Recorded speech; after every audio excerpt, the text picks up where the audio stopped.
Yo, hello, my name is Sabatron Ace and welcome to the Whateverland Prologue video. So in this video I'm going to be talking about the game called Whateverland Prologue, which is a prologue or a demo to the game Whateverland, and Whateverland has not yet been released yet, so yeah, as of recording it, I would say. So let me get into the game.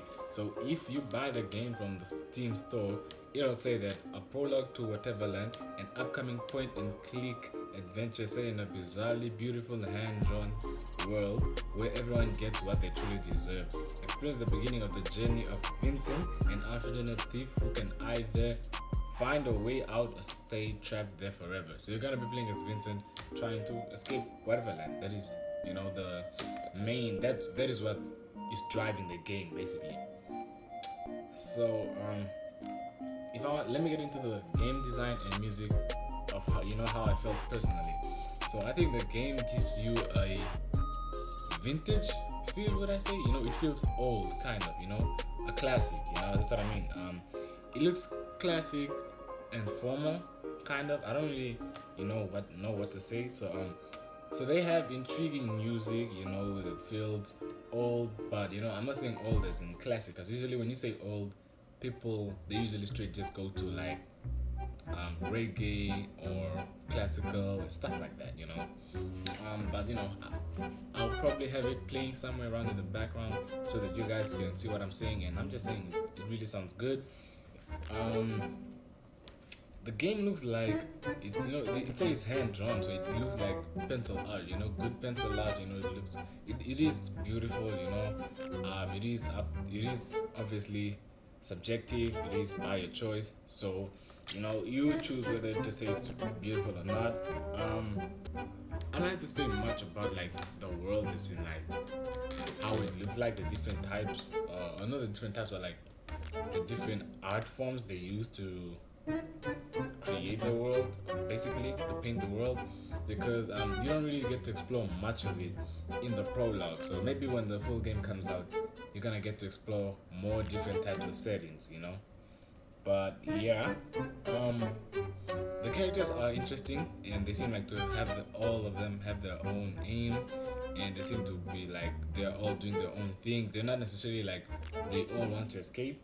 I think from the prologue, only two characters you meet really like want to escape. The others, they just seem like they're just enjoying their time. They're just chilling. Okay, so let me get into the characters. And the first character I'm gonna be talking about is this person called Harold. And Harold, he's an old inventor who he locked up one of the characters you'll meet later called Nikolai. So I don't really know why. Maybe I don't really know the reason behind that, but yeah, he locked up Nikolai. So when you meet Harold, he's building a helicopter essentially to go to a castle in the sky where he believes the antagonist of the game, but to him the antagonist is like a goddess. Beatrice lives in a castle, but the antagonist is a witch, essentially, who she can take people to Whateverland, people who are doing like bad things.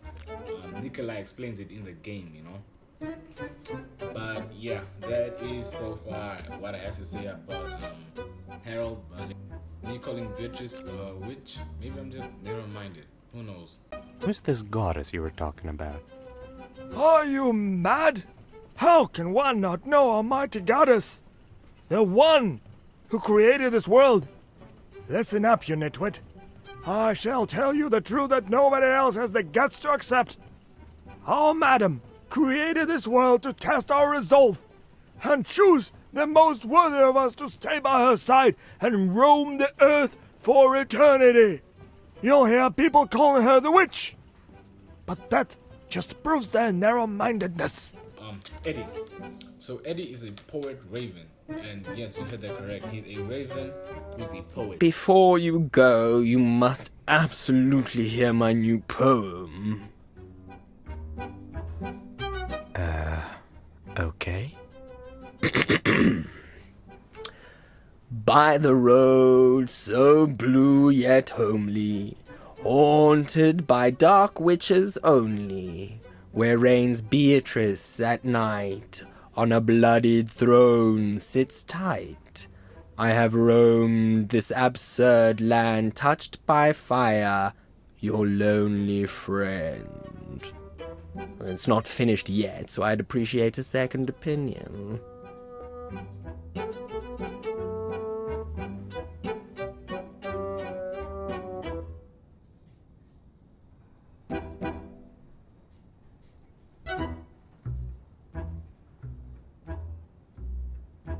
It's beautiful.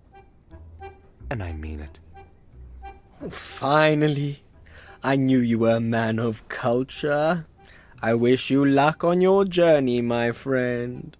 So Eddie lost his human form due to living in Whateverland for too long. So it's like, you know, he explains it, but it's just if you stay in Whateverland for like too long, you change, you know. Am I really talking to a bird right now? How rude.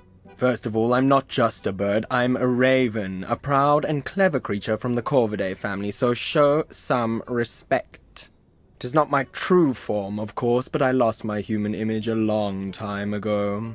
Okay, I guess I am talking to birds now. What do you mean, it's not your true form? Ah, I see you're new here. This world slowly changes everyone who ends up here one way or another. It brings out your true nature. I guess I can be considered lucky, as I've seen people turning into horrible creatures or ending up disfigured for eternity. I like his speech pattern, you know, the way he speaks, I like it. He and Harold, they are not on good terms. Like, I think that's because Eddie sees Beatrice as a witch and Harold sees Beatrice as a goddess. So, you know, it's like he feels like he's disrespecting Beatrice, and maybe that's why he doesn't like it. But yeah, they have beef. So yeah, Beatrice or the witch or the goddess, you know, doesn't really matter. She created Whateverland, and she's the one who sent Vincent to Whateverland, because Vincent was stealing from her. So there's like a short, like an intro clip basically to the game where like Vincent is on a heist trying to steal from Beatrice. But yeah, Nikolai and Vincent, those are the other characters I'm gonna get into. So Nikolai is a supporting character, I think they're called. So he'll basically be like the deuteragonist, which is like secondary protagonist, is like the second main character. He's gonna be helping you try to escape from Whateverland by finding pieces of paper, because he says that long ago there was a spell written on paper that Beatrice gave the people to send to Whateverland, which they could try to use to escape it. Then they tore it to pieces because they were all selfish. They tried to keep it for themselves. And now you're just gonna go on a search for it. You're gonna search for the pieces of paper.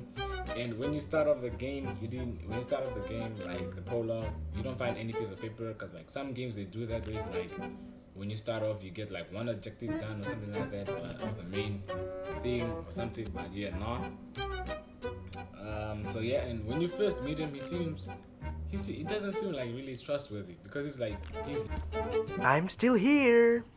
I'll get going. locked up, and he just like, I mean, he wants me to free him, but he's locked up. But then when you just look at the whole world, it's just like, it makes sense, like for someone to lock you up even if you don't do anything wrong, just because he doesn't like you. Because it's like, this world doesn't really have laws or anything like that, you know. Okay, so Vincent, you are Vincent. Vincent is the main character, the protagonist, and as I said, he was sent to Whateverland for trying to steal from Beatrice, and he's trying to escape Whateverland by finding the supposed pieces of paper which will help you escape Whateverland, you know.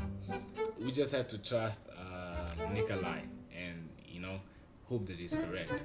Okay, so that is all I have to say for the characters, because those are the only characters you meet.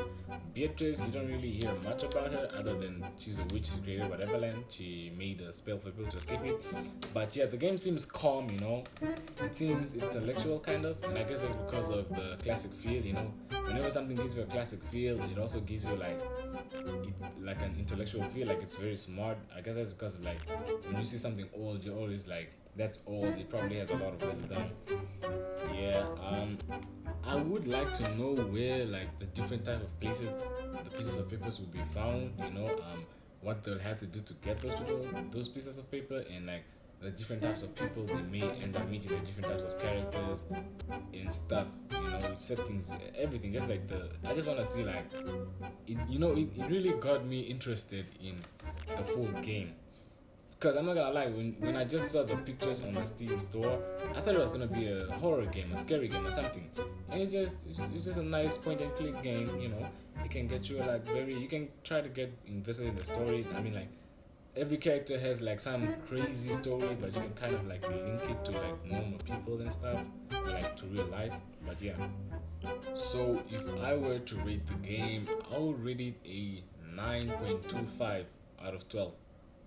Yeah, so if you see from my last video, which was the popular prologue, you'd see that this is higher. This is because I feel like I enjoy playing it more and I was more invested, and this prologue got me wanting to see the full game more than a popular. So and I just feel like this game was more interesting and fun for me.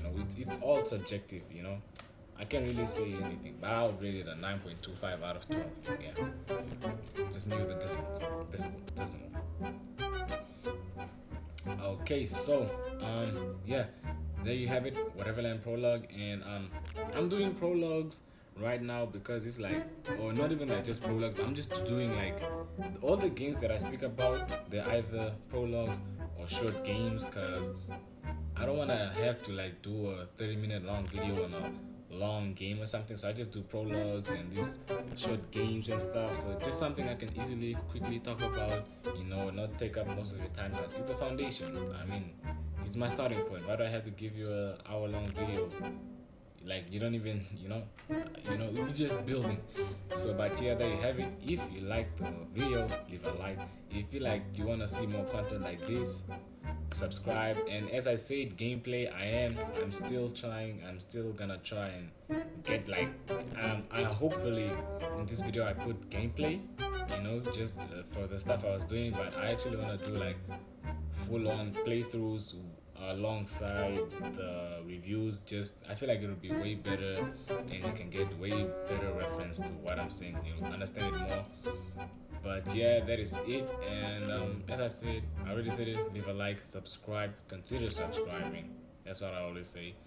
If you have a friend who's maybe looking for a quick game to really want to try out, you can show him this. He can get the prologue for himself. If the full game, Whateverland, comes out, you can watch this, get a quick reference to whether you want to get it or not. But yeah, that has been me, Cybertron Ace, and hope to see you later.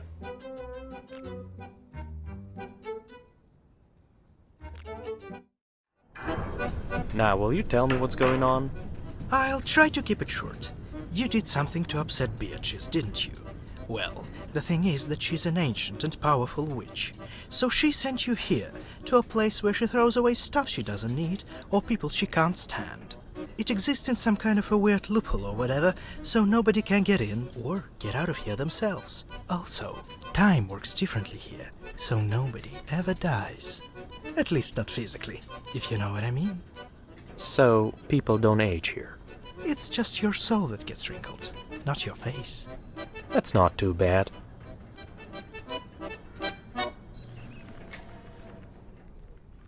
What happened? Oh, it happens all the time. What do you think this bucket of rocks is here for?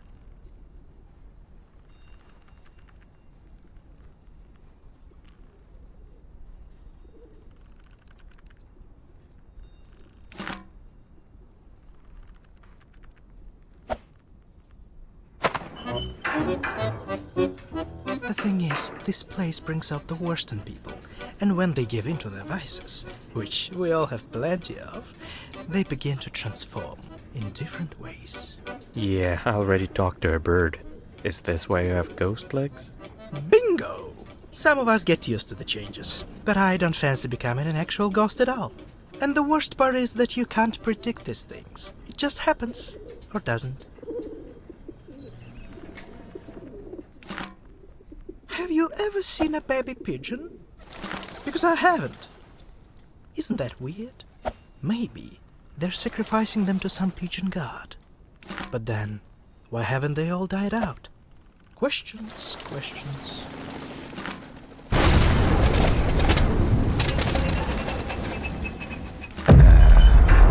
Okay. By the way, what did you do to piss off Beatrice? I tried to steal some fancy necklace from her. Thought she was just a lonely crone with a fortune, not an actual witch. Why would you do that? I'm a thief. That's what I do. Well, you better not steal anything here. Don't forget what I told you about this world bringing out the worst in people. How rude. Let's go, Philip. You were saying something about getting out of here.